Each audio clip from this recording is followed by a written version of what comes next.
Okay, so we're gonna do the backpack series from here. We did the first portion on chokes, so now what we're gonna try and do is we're gonna do one where we're gonna work towards arm bars.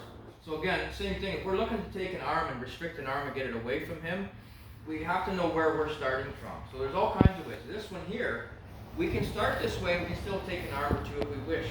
But it's also kind of cool to start this way because you automatically know what he's gonna strip off. He's already going to strip the top one off, which then allows you to instantly grab the wrist. You grab the wrist from there, then you know that he's got this hand here, and he's going to probably try to pull it away from you and do all that wonderful stuff. So when you strip that off, you lean a little bit, throw it in, bring your leg over the top.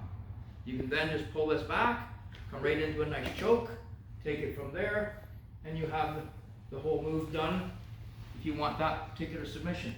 If you want the wrist lock submission, again, keep this hand on the top now. As he strips it off, pop it right over, grab the wrist. Don't go low, you can, but in this case, we'll grab the hand.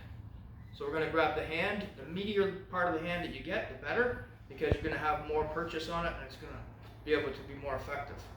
From there, again, as he pulls this hand, you strip your leg out, bring it in, drop it over the top, bring this back, wrist lock inside. Okay, you can have the wrist lock, and then I can just take my here and just hold and come down and trachea, but I have the wrist lock.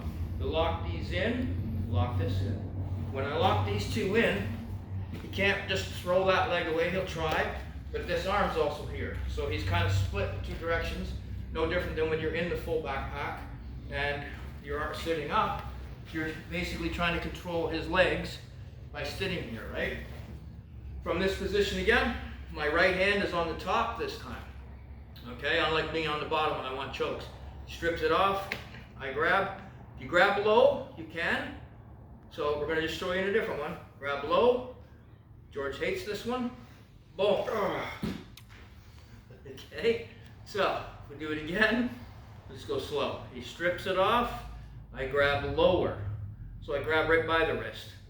Okay? Look at my leg. My leg comes out, traps the elbow. I just pop my hand out, press. Straight in. Okay?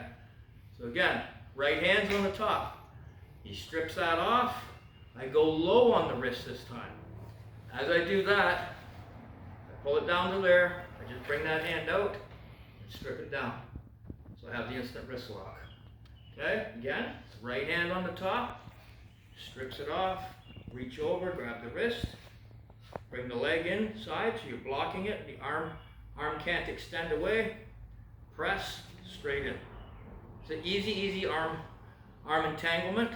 Okay, so when we're sitting up now, so when I'm coming down in this position, anytime that I'm here, it also allows you, and most of the easier ones are getting off to the side. So when he strips the top hand off, I can then just come here and I can trap. So the easier I trap this, the better off I am, okay? But then I can bring this hand back behind and start to lean. As I lean back, I bring it across, but then I don't. See how I allow that to move forward just to give him a little bit of extension? If I don't allow him to get any extension, he's gonna tap fairly quickly, okay? So again, I'm right hand's on the top again. Unlike when you're choking. When you're choking, most of the time you want that left hand to be stripped off so you can attack the choke. In this case, we want to attack the wrist. It's going to attack us. So he strips that off. I instantly come to here, and I grab again the meaty part of the hand, get underneath, get your fingers under it, push. He's already pulling. He's already giving you this advantage. As he gives you that advantage, though, follow that advantage in an angle. Boom. Okay, once he gets to there, there's not too much he's going to do. Okay, so again, right hand is on the top for the wrist locks. As he pulls it down, I come over the top. I grab nice and tight, get the fingers all the way in, pull it, bring this one down, follow your opponent. Your opponent is going to pull. He's deliberate, he wants to get these off. Because he knows you're going to go after a choke or arm bar or something. So follow him. Look at even the direction he's going to pull. He's going to pull, follow him. Okay? So much pressure. Okay? And then bring him back.